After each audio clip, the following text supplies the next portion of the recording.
Continue the chapter The Central Islamic Land. We were in the topic agriculture, urbanization, and commerce. So, agriculture was the main occupation cultivated by big and small peasants. Estate owner collected taxes on the behalf of the state. So, the land that was acquired by the state after the conquest were handed over to the elite of the empire, especially the family members of the caliph. The revenue was the main source of income. We read about kharaz, ushr, and later they introduced the ikta systems. Political stability bring new economic prosperity. Now the state supported irrigation system, constructing dam and canals, concessions on taxes to the people who bring land under cultivations. So peasants' initiative state supports cultivable land expanded and productivity rose. Many new crops such as cotton, oranges, banana, watermelon, spinach and brinjals were grown and exported to Europe. Islamic civilization flourished as the number of cities grew phenomenally. You can see many cities were formed to settle down the soldiers. Among the garrison cities were Kufa and Basra in Iraq, Futsat and Cairo in Egypt. So at the heart of the city there were mosques and central market building. Then administration, scholars and merchants who lived close to the center. Then ordinary citizen and soldiers at the outer circle with mosque, church or you can see Jewish temple, subsidiary market and public bath. And at the outskirts we saw that there was a house of urban poor, a market for green vegetables and fruits brought from the countryside, Karwa station, and unclean shop. So beyond the city wall, there was inn or the rest house and cemeteries. They this if we talk about this could be changed in the infrastructure. It depend on the landscape, political tradition, and historical events. So today we will see commerce in Arabia. When we talk about political unifications and this urban it, demand for foodstuffs and stuff and luxuries, it enlarged the circuits of exchange. So here the geography it favored the Muslim empire. We spread between you can see the trading zone of the Indian Ocean and the Mediterranean Sea. So when we talk about this geography, here you can see the Arabian Peninsula is a large land bridge between Africa and Asia. So it is surrounded by water side. To the north lie the Mediterranean Sea and to the west lie the Red Sea. To the east is the Persian Gulf and you can see and to the south is the Arabian Sea also put a part of the Indian Oceans.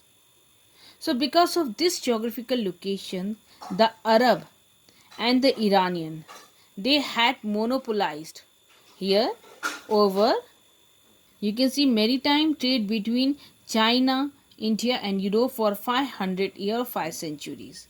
So the trade passed through two major routes. One was the Red Sea, another one was the Persian Gulf.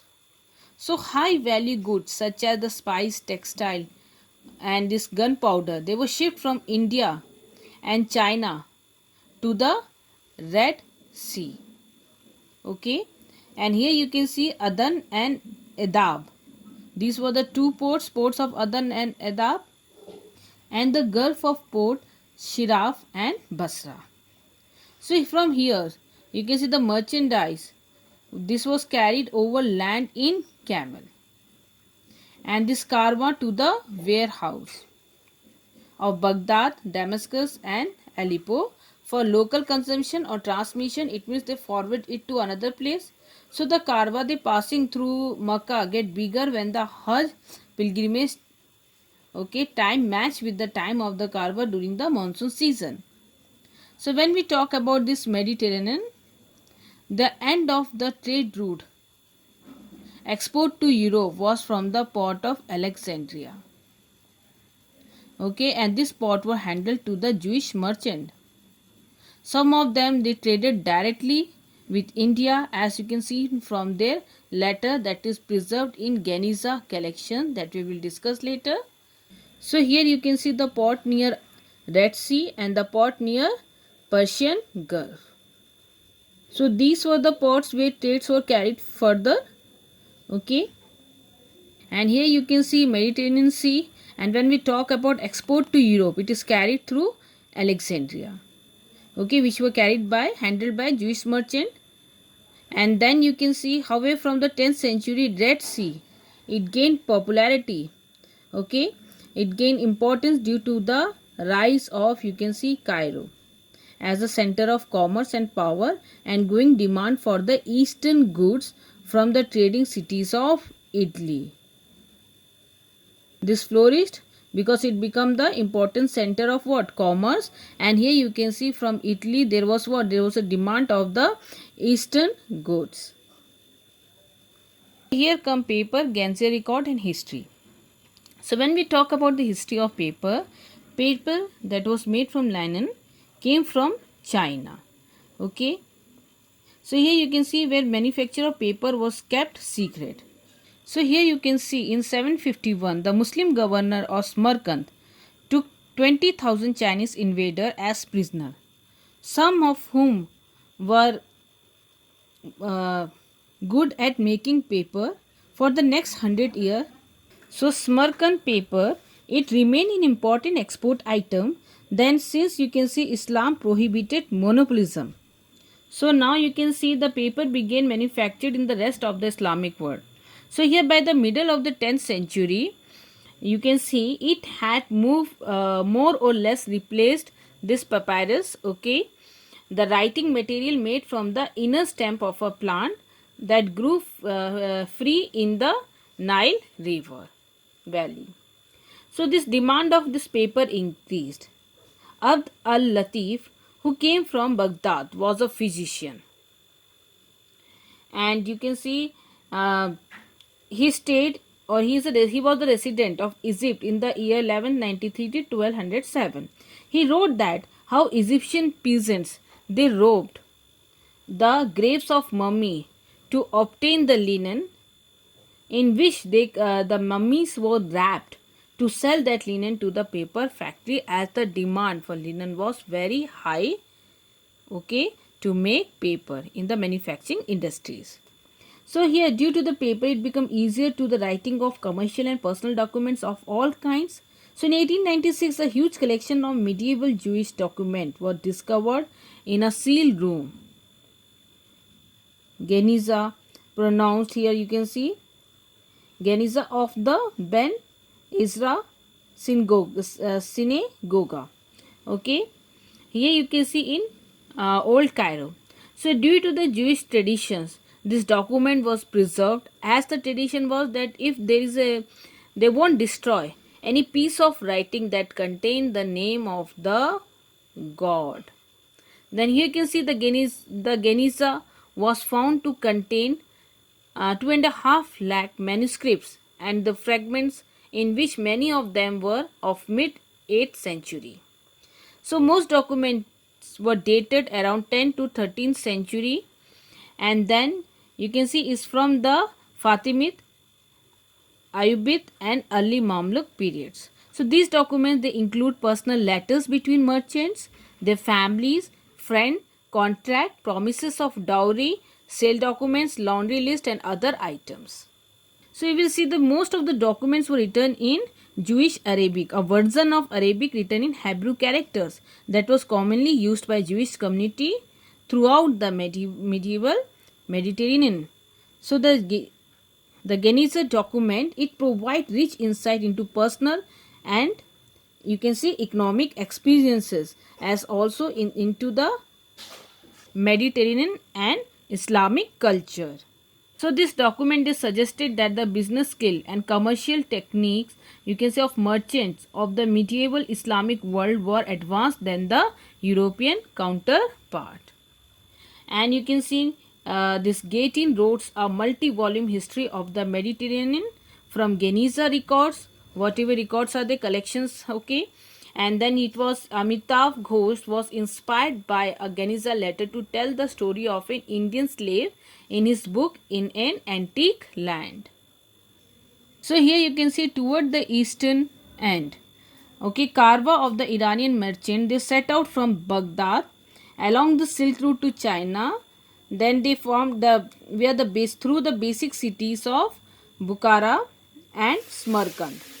Transoxania. So here you can see one more trade route from Baghdad, that was called Baghdad to, here you can see Bukhara and Samarkand Transoxanian region.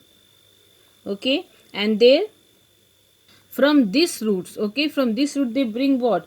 They bring Central Asians and Chinese good, including the paper. So Transoxanian also formed an important link in the commercial network between the, you can see, which extend north to Russia and Scandinavian for the exchange of European goods, mainly fur and slave.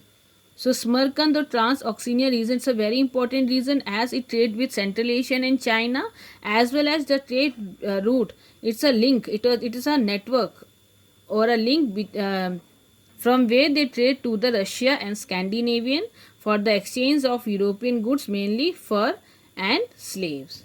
So Transoxania was the important center from where the trade for north was carried off. So here comes the Islamic coins used for payment for these goods were found in hoards, in a stocks. Okay, you can see discovered along the Volga rivers and the Baltic regions.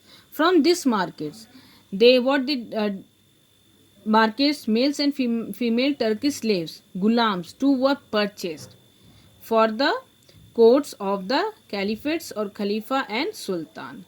So they used to purchase the gulam from this market. So now we see the monetary system here, the fiscal system, the income and expenditure of the state and the market exchange. Okay, increase the importance of money in the central Islamic land.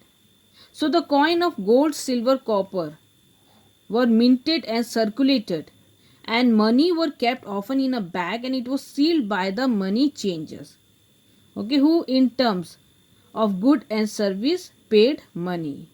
So gold, it came from Africa, Sudan, and silver, it comes from Central Asia, Jefferson. Okay, then precious coins and metal, it come from Europe, as they what, they wish they used these to pay for its trade with the East. Okay, they used to pay this coin and the metal as they used to trade with the East or in exchange of the items. So here come the greatest contributions